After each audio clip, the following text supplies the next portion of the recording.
Some acid, some sweetness, and some richness. This is what you eat, but this is where it grows. Have a sniff of that.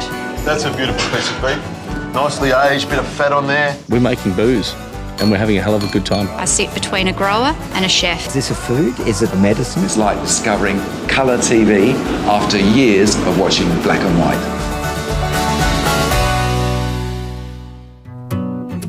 Hello, I'm Pip Courtney. Welcome to A Taste of Landline. Over the summer, we're going to bring you some of our tastiest offerings with a special emphasis on food and produce from around the country. We like to think of it as the ultimate paddock to plate.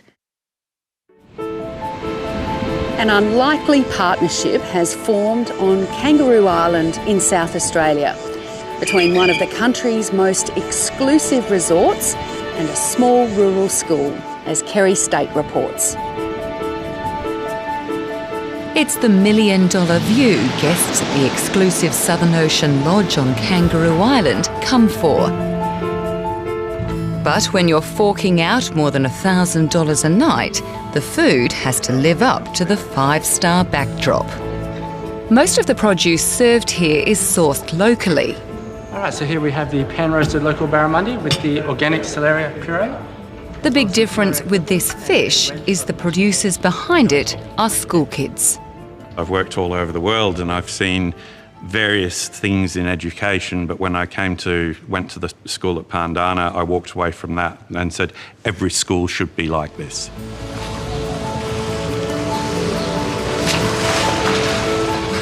A world away from the luxury lodge, although in reality just over an hour's drive inland, is the small town of Pandana and its school of around 150 students.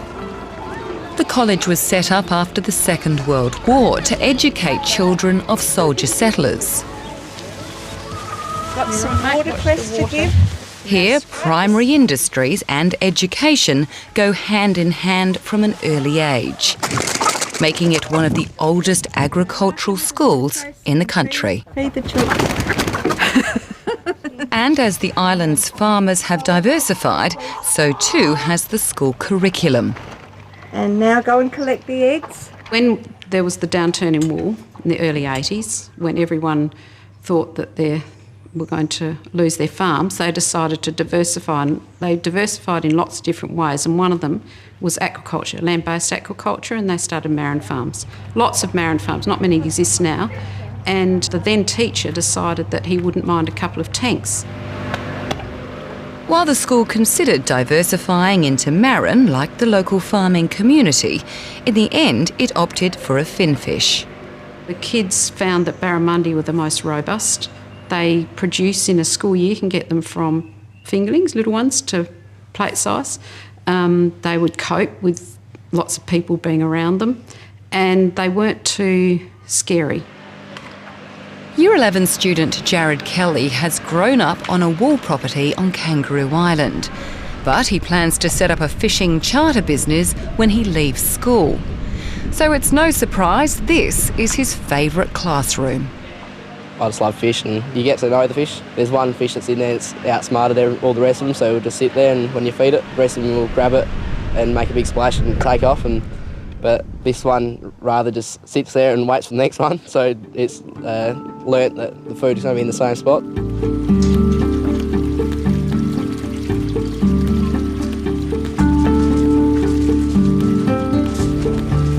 The decade-old aquaculture program has now diversified into aquaponics.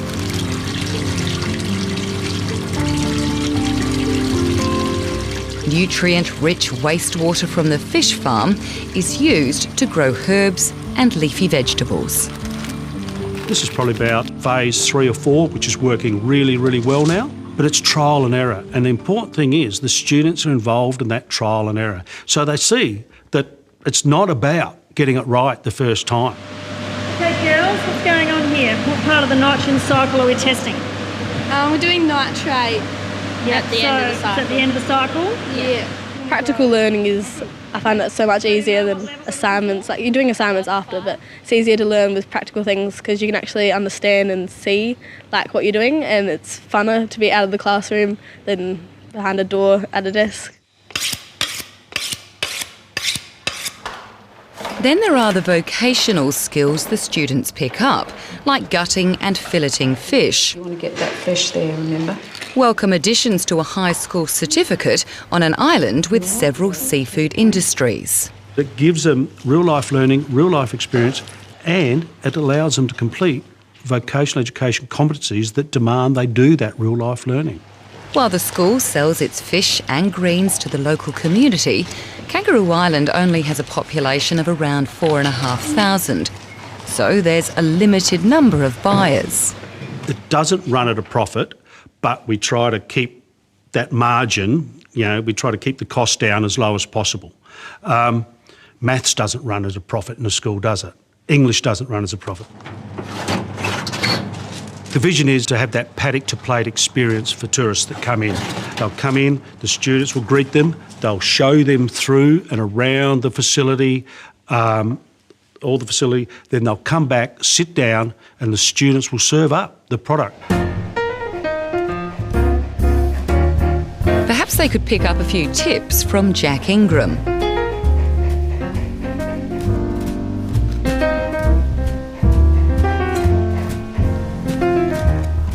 After working in one of Australia's top restaurants, Melbourne's Vue de Monde, the chef is now in charge of keeping Southern Ocean Lodge's wealthy and at times well-known guests satisfied.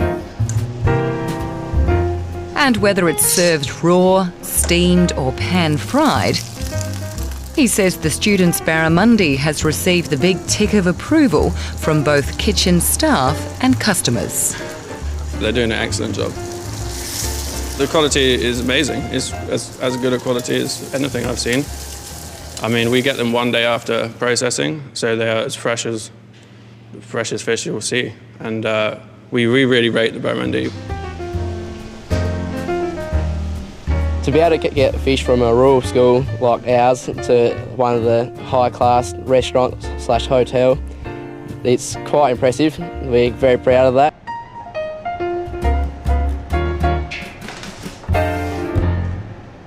Felton is a tiny town in Queensland, which, as I found out, saved itself through its community, some famous friends and an annual farmers market. Felton, half an hour southwest of Toowoomba, isn't so much a town as a T-junction. With a few homes, a condemned hall and a rural supplies business, it's the sort of place you drive through on the way to somewhere else.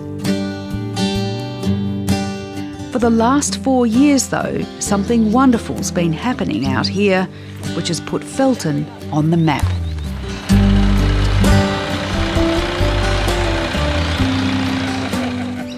Run by local farmers, the Felton Food Festival showcases the food from the region and the farmers who grow it. Organisers have hit on a winning formula. Their little event has become a surprise hit. I am amazed every year that it doubles on the previous year. I wouldn't have thought this event could get any bigger, and every year it surprises me. It was a few dozen stalls 4 years ago and it's 15,000 people. And they come to the middle of nowhere. It's a fabulous event. We love it. ABC gardening guru Costa was a draw card at the very first event. And they just said, do you think you could maybe possibly sort of think about coming to this little place that you've probably never heard of and that you might never want to hear of again and blah, blah, blah. And I was like, no, I got their message and it's what I believe in. And to see it go from like a couple of thousand people then to 5,000 people, and last year seeing this stream of cars bumper to bumper, it was almost like enough to make your heart just rattle in its cage, because you think people are coming here because they want to know, they want to connect. But this fun day springs from the valley's darkest times, when locals thought their valley was going to be lost to mining. We couldn't believe that such good cropping land was going to be allowed to be used for mining, and we felt that if this area went under, then what's going to happen across the rest of the downs? So we really felt we had to make a stand. Gas industry and electric. We take it out. So why are we digging up tones? From day one, the Friends of Felton group took a hard line. We stuck to our guns. We didn't give in. We stuck together. Friends of Felton members bought green shirts and wore them everywhere. They held cake stalls to fund their protests and protested politely. We did a sit-in in the Premier's office, which was really funny because a lot of people hadn't actually been to Brisbane since Expo, and a lot of them have got dodgy hips, so they couldn't actually sit, which was really funny. I'm a fairly quiet person, and I ended up demonstrating and doing all sorts of things that I normally don't do. I have written a lot of letters, including to government and to newspapers, things I normally also wouldn't do. Craig Hanlon can't believe a miner even dared to come to Felton. The whole community knew that this just can't happen on this type of land. It's, just ridiculous. This is arguably, some of the best land in Australia, and up there in the world. Agronomist Hugh Reardon-Smith says Craig's biased, but he's right. Is this Class 1 land? Absolutely, it's Class 1 land, yes. The self-mulching allows the soil to expand when it's wet, cracks open when it dries, gets much more aeration down through the soil, and really gives a very healthy environment for the roots. During the 2011 state election campaign, the LNP promised if it won, Felton would not be mined. When Campbell Newman became Premier, the LNP kept its promise. Felton was saved. So we had all these new friendships and we enjoyed each other's company, so why not just carry on? And that's all in the past, coal mining. This is the future, food and future generations in farming.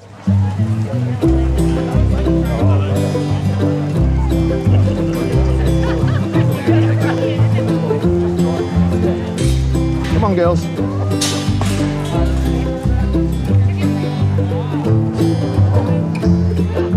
I have never been to a food festival where a chicken has walked through the middle of my stall. It really is all about the soil, the food, the air, the climate, the farmer, the guy who grew the food that you're eating today. It's the best celebration of that in the country. Like the John Deere sandpit and Costa, the wandering chickens have become a mainstay. They set the tone for the day. Well, a lot of people that come up here probably are from the city and that sort of thing and don't get the chance to have a look at the livestock firsthand and pat, interact, all that sort of stuff. So having them walking around, they can enjoy the sort of the noise the chickens make, the little actions and everything. So they should have fun.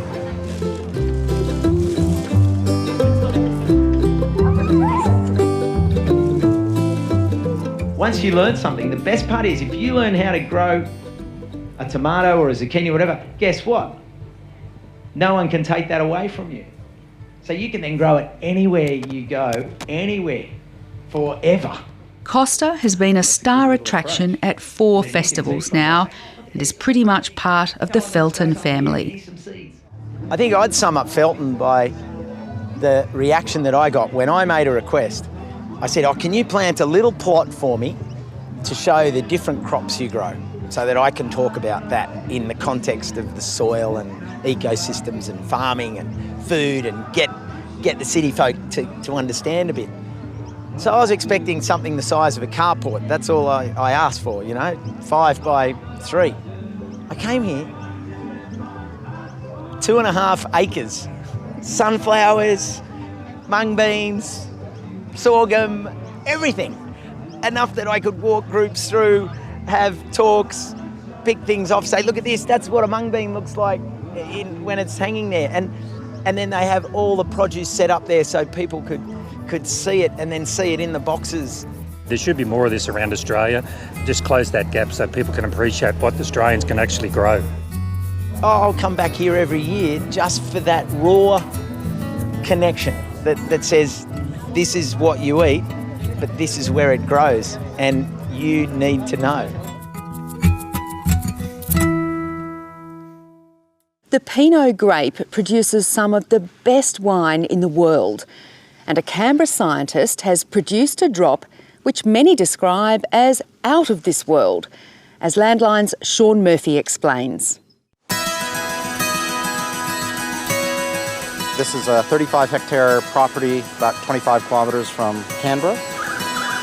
In 2000, we planted this 1.1 hectare vineyard with 6 different clones of Pinot Noir.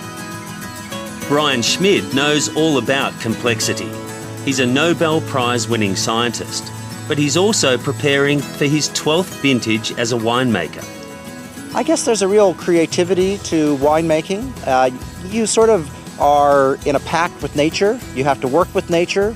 The vines really do it themselves. You're just sort of managing on the edges. You know, it's not like chemistry, although you need a little bit of chemistry to make sure you make the wines well. So I find it sort of where art meets science.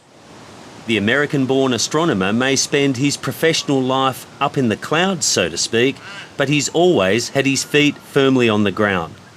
I grew up in rural communities in the United States, and so being able to connect to the land here is really about who I am. And it's a good time for me to sit down, use my hands, really work the land, work the plants. And at the same time, I get to think about my astronomy, because I always have my best thoughts about astronomy when I'm sitting here just working through the grapes, and it allows me to clear my mind and think about the universe. The universe is Brian Schmid's passion. I get to go out and ask questions, the fundamental questions that most people go up when they look at the sky and they say, how big is the universe? Is there life out there? I get to go out and try to ask that question. And what's remarkable is, due to technology, that question is not in vain. We can really go out and answer things. Brian Schmid now heads Australia's Sky Mapper telescope project. We can find the first stars created in the universe. And last year we found the most primitive star that anyone in the world's ever found. And that's just sort of the beginning of that type of story. All right, so this is 2014 vintage. Producing wine is a healthy distraction from those big issues. But just like good research, Brian Schmid says good wine can take time. So we'll probably bottle in November this wine, but I sort of need to see how it evolves. Sometimes I keep it even longer. So with the process itself, is it all about the science, or is there a bit of room for some magic, for some romance? There's a little bit of science and a lot of romance and intrigue and other things. So the chemistry is to make sure the wine is stable, make sure that it's not going to spoil, and then the rest is really flavors. And so in this case, you can see there's some nice spiciness there. It's still a little bit raw. I like the wines from this part of Canberra need a bit more time in barrel than the rest of Australia. They're not big fruit bombs. They tend to be more like Burgundy. They have much more structure, and that makes them require, I think, a little bit more time in barrel.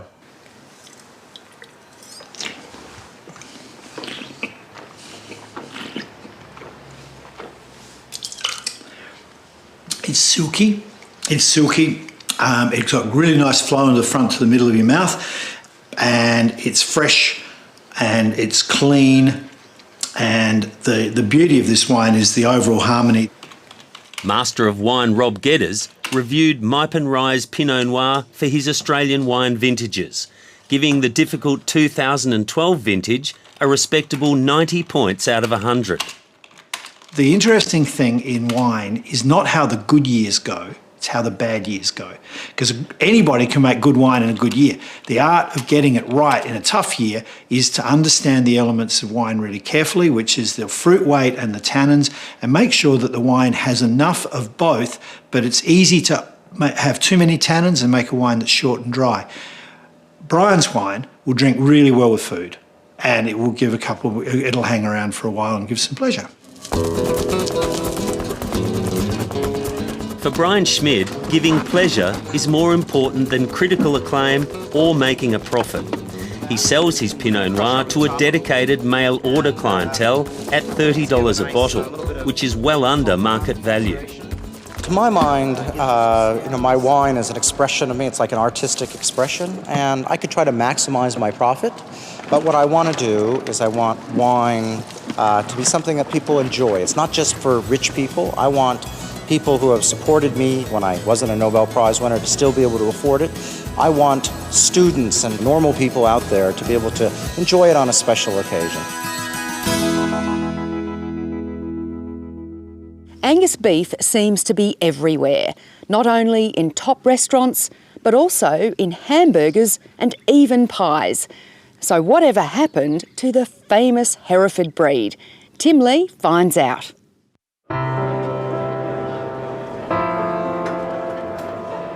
Some years back, the Hereford lost its title of Australia's most prominent beef breed.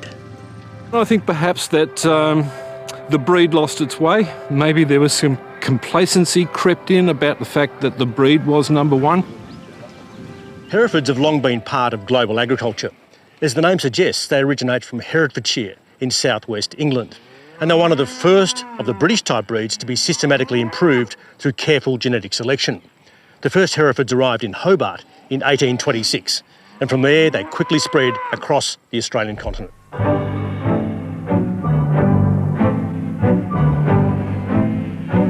By the 1900s, Herefords dominated grazing country, from the dry, arid inland to the snow-capped peaks of the south.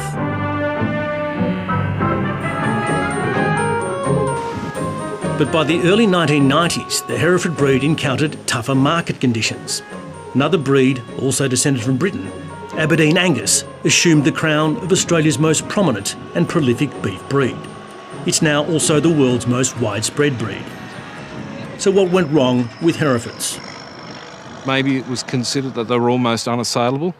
That's just a subjective view. It's not based on any particular evidence, but I think I'm probably pretty close to the mark. There's no disputing the market dominance of Angus, nor its spectacular success in transforming beef from a largely anonymous commodity to a highly recognised everyday brand. Oh! Lachlan! For God's sake, man! Use your knees! Until now, with the 420 legendary Angus meat pie, made with only the finest Angus beef, it's welcome on any worksite. Brad Gilmore from Boorcan in Victoria's southwest, a long-time breeder of black cattle and now on the board of Angus Australia, says the rise of the Angus breed began in the 1980s. By the early 90s, the burgeoning feedlot industry wanted marble beef, that is, meat with a nice distribution of fat. 20 or 30 years ago, probably the Hereford and the Angus were very much a similar sort of product, and we feel with that increased quality of carcass cut that we've probably nearly put a BMW badge on the front of the Angus cattle, and the Herefords have probably still got a Holden badge on there. For every animal that goes to slaughter, only about 1/5 of the carcass qualifies as choice cuts. Perhaps the greatest triumph of Angus beef branding has been finding a high-value use for the large volume of the less valuable meat.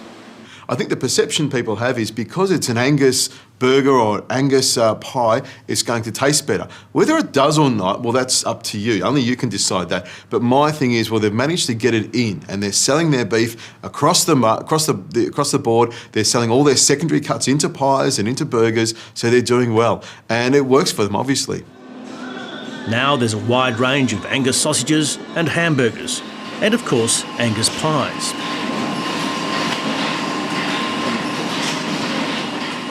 As the old saying goes, you can disguise a great deal in a pie.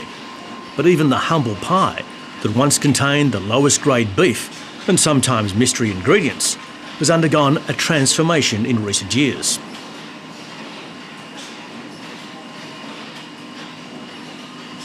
You won't find more gourmet than this. And with the black Angus, it's all hand diced, big chunks, very tender, and very flavoursome. Nowhere is that more evident than in the inner Melbourne suburb of Brunswick. With the Boscastle range, we've always had the good chunky beef, but when we released the Angus pie, it gained a following. And as people finally understood what branded meat was about, the paddock to plate business, they get more interested, and sales have gone quite well for us.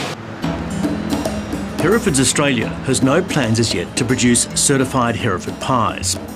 Instead, its foray into branded beef will focus on the highest quality steak.